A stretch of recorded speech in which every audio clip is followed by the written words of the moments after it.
So investing in the right ETF could be the difference between you retiring a millionaire or slowly losing your money over time. And with over 350 different ETFs on the ASX market, you could be investing in the wrong ETF as we speak. So in today's video, I want to talk specifically about how I choose my own ETFs and the different things that I'm looking for to ensure that I'm only investing into the ETFs that give me the highest potential return. And there's one thing specifically that no one else talks about when it comes to investing into ETFs. And it could be potentially harming your long-term returns unless you're aware of it. Now, before we dive into the details of how I actually choose my ETFs, I want to first talk to you guys about why you might want to consider investing into ETFs in the first place over, let's say, individual stocks or even index funds. Now, when it comes to individual stocks, the good thing is that these can be bought and sold at any time as long as the markets are open, which make the majority of them relatively liquid investments. So if you ever, for some reason, needed to sell your investments, with stocks, you can very easily sell them at any time as long as the markets are open. However, the bad thing about stocks is that they're not diversified. Let's say, for example, that you owned one individual stock, which was Meta, and that one stock made up your entire portfolio. The problem with this is that now the fate of your entire portfolio is now tied up with the fate of that one individual company. So let's say you had invested over $100,000 worth of stock in Meta back in September of 2021, when the stock was trading at around $375. Well, only a few months after that, your $100,000 portfolio would only be worth a little less than $50,000 because the stock price in Meta over those few months dropped by around 52%. And this right here is where index funds come in handy. You see, index funds are a basket of hundreds or even thousands of individual stocks all tied up into one simple fund. And because of this, they are very diversified investments. The con with index funds is that they're only traded once per day at the end of the trading day, and the prices of index funds are only updated once as well, which means investors have less flexibility when it comes to purchasing and selling their index funds. Now, ETFs are essentially the best of both worlds between stocks and index funds. Just imagine for a second that stocks and index funds had a baby. Well, that baby would be ETFs. You see, just like stocks, ETFs are traded on the stock market, and you can buy and sell them at any time during the trading day.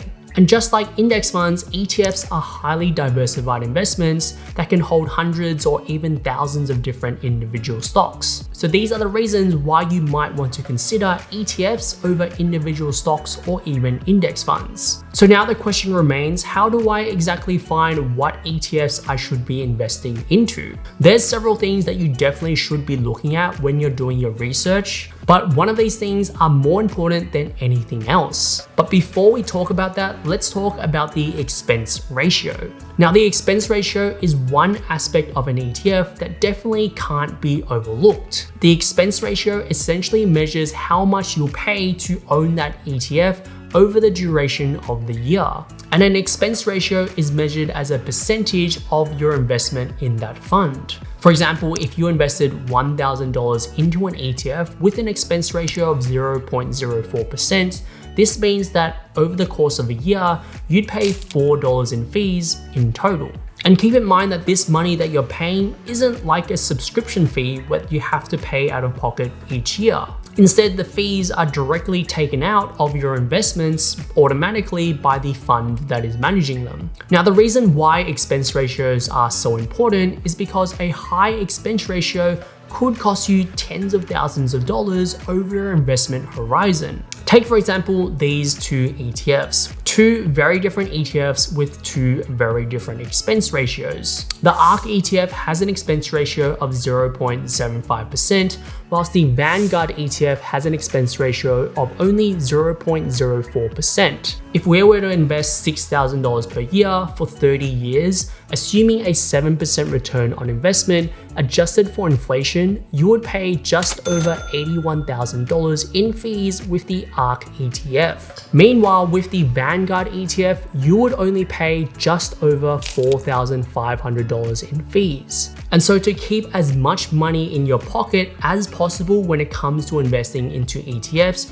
you really do need to be aware of an ETF's expense ratio. And the lower it is, the less fees that you'll have to pay. Now, if the expense ratio is something that's extremely important to look out for, then low brokerage fees might not be far behind. And luckily, we live in a time where there's actually brokers now that'll charge you $0 to invest into ETFs. Webull is a low-cost broker here in Australia that currently offers $0 brokerage to invest into both US and Australian ETFs. They're also CHESS sponsored, meaning that you own the shares that you purchase. This is an important factor to consider because it essentially acts as an added layer of security if something ever were to happen with the brokerage platform. Aside from having low fees, Webull empowers you with all of the tools that you would ever need as an investor. They offer professional grade tools without being too scary or intimidating, whether you're a new or experienced investor.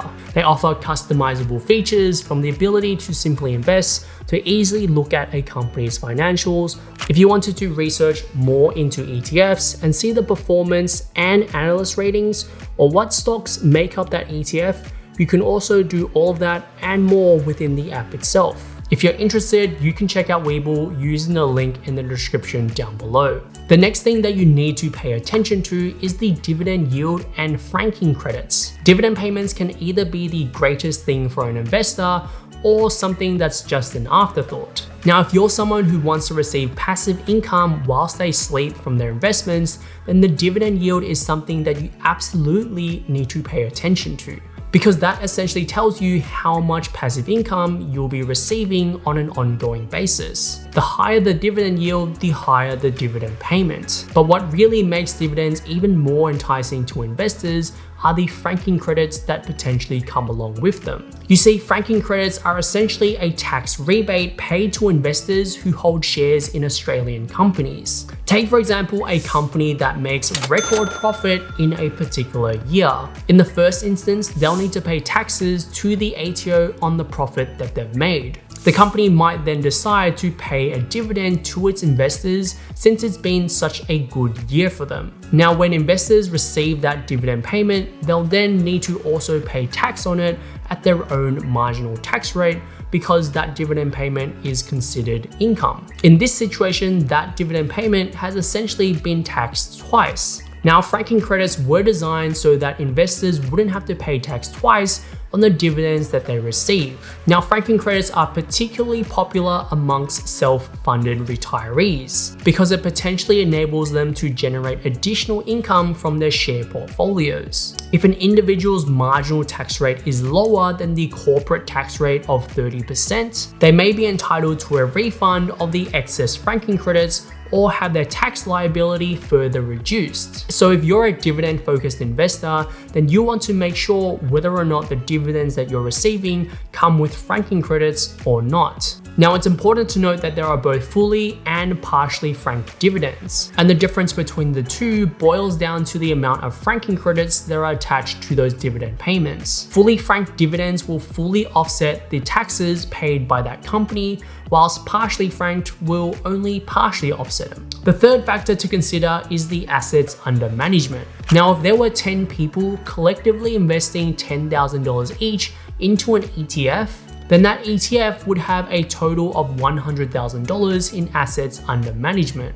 Now, broadly speaking, the more assets under management an ETF has, generally the better it is. Because not only is it an indication that a lot of people are investing their money into that ETF, which might suggest that it's pretty good, but it also means that the ETF is going to have a lot more liquidity on the stock market, which makes it easier to buy and sell on the stock market. If you're investing into an ETF that doesn't have a lot of assets under management, then there could also be the possibility that the provider might actually shut down that fund since it isn't making enough money from that ETF. And believe it or not, this happens all the time.